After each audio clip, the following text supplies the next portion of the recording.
What is up, guys? RetroOne here, and welcome to the next exciting episode where today we'll be looking at my top 10 games that made my childhood. Now, my rules for these top 10s are only one game per franchise, and that's it. Now remember, this is my top 10 list, so be sure to let me know what your top 10 would be in the comments below. And hope you enjoyed the video.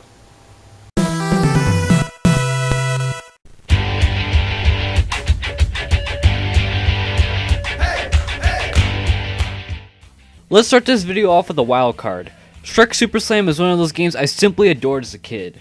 Back when I was a little tyke, I was obsessed with Shrek, whether it be the movies, the cheap Happy Meal toys, I simply loved it. Heck, I even went as far as to cry for a Shrek poster I saw in the store as a kid. Yeah, that's Shrek. I cry for you, Shrek. Shrek, please. Shrek, I love you. As far as the game goes, this is about as far as my parents will let me go near a Super Smash Bros. Style of game at the time. There are many multiplayer modes in Super Slam. You have Slamageddon, King of the Hill, and Melee.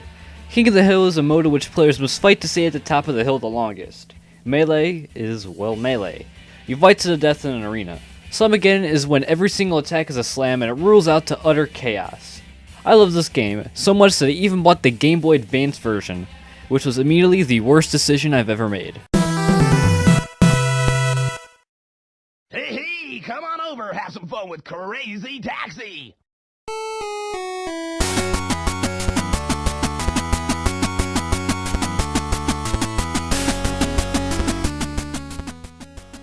Oh man, was Crazy Taxi amazing, and it still is. I actually remember playing the arcade version in a bowling alley one time, and that's the main reason why it's on this list. Also the fact that I'm an insane fan of The Offspring, and their songs in the game made the whole gameplay experience a flashback to an amazing time. Crazy Taxi is an open world arcade racing game that involves you taking customers to their destination in the fastest time. That's it. It's simple, fun, and addictive, and I love it. You can select from a 3 to 5 or 10 minute setting, and that's it. Go crazy. My one issue is that when they ported over to the Xbox Live, Arcade, and PlayStation Network, they took out the original soundtrack with a new one of its own, meaning no Offspring, no Bad Religion.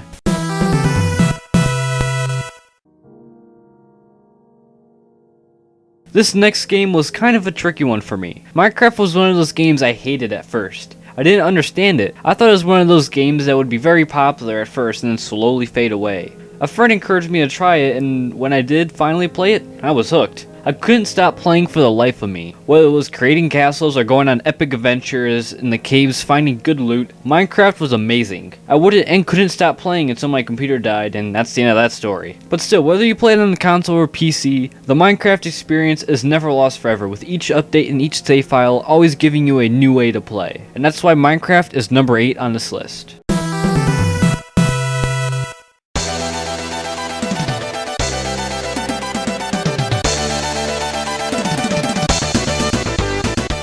I was a big Power Rangers fan, and I still am. What will make the childhood better than to have a game to go along with it? Power Rangers SPD is a game I revisit every year. I mean, the game has everything you need. Great beat-em-up action, a Missile Command clone minigame, Megazord battles, cutscenes, and a Road Rash clone. What more could you want? Plus the fact that it's portable, I could take the action wherever I wanted. In SPD, you can play as all 5 Rangers from the show, including Shadow Ranger and Rick the robotic dog. Each Ranger has special and unique powers as they do in the show. For example, Red Ranger can clone himself, and Pink Ranger can destroy certain walls with her Iron Fist. The game is similar to the Mighty Morphin game on Super Nintendo, which makes great sense considering both games were made by Natsume. Great fun, and I highly recommend it.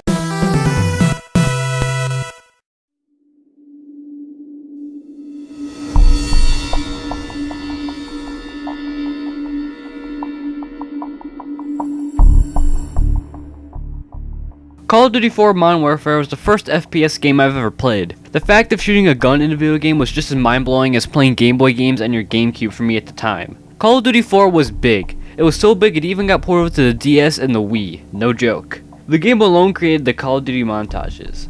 It also gave birth to the squeakers, which they just make the internet a better place now, don't they? Oh my gosh, it's Super Mario Galaxy. I freaking love Super Mario Galaxy. Come on. Really? Alright, Nintendo, you win. We'll just skip to number 4.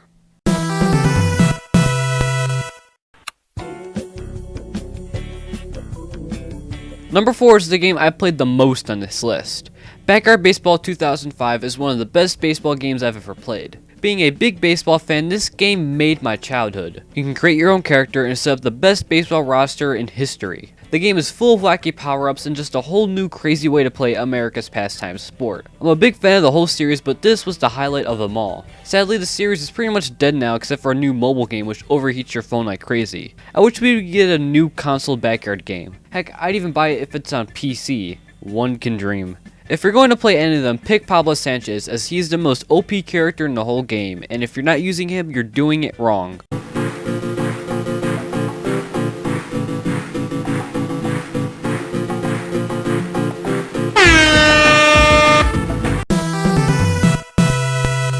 I love Guitar Hero, and Guitar Hero 3 Legends of Rock is my favorite in the whole series.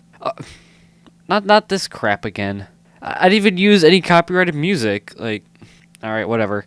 Kids, lesson learned. Avoid content ID like it's the plague.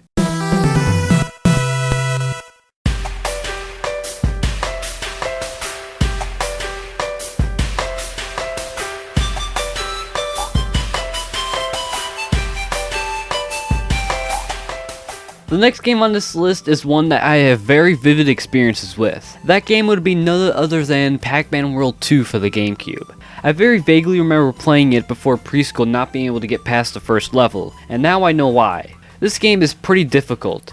Even on the easy difficulty, it proves to be quite the challenge. It was also one of the very first games I ever played on the GameCube, introducing me to video games entirely.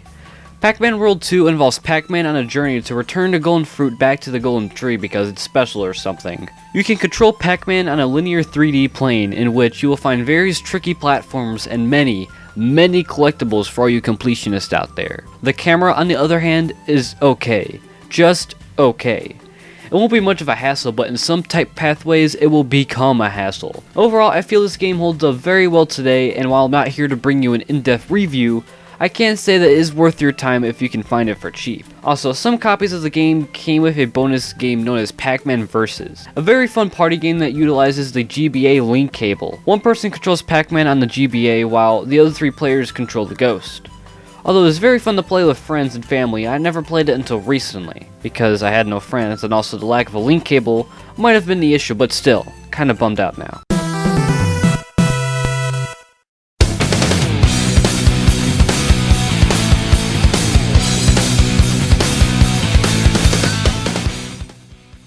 Super Mario Galaxy was the first game I 100%ed, while Sonic Adventure was the first game I've ever played. I remember playing it very vaguely on a demo disc on my stepbrother's GameCube back then. All I had was the first level, Emerald Coast. I probably played the first level about 1,000 times as a kid before I even bought the full game. And when I did buy the full game, I loved it. In Sonic Adventure, you can control any of the 6 characters: Sonic, Tails, Knuckles, Amy, E102 Gamma, and last but not least, Big the Cat, the fan favorite. Right, guys? I mean, everybody loves those fishing scenes, right, guys? Anywho, all 6 characters must unite to stop Dr. Robotnik, or more commonly known as Eggman, from getting all the 7 Chaos Emeralds and becoming Master of the Universe, blah blah blah blah. Oh yeah, and you must stop Chaos, his evil sidekick. To some, it might be known as a mediocre 3D Sonic game, but I love it. Maybe it's my nostalgia blinders or something. Sonic Adventure 2, however, that's why it's number 1 on this list.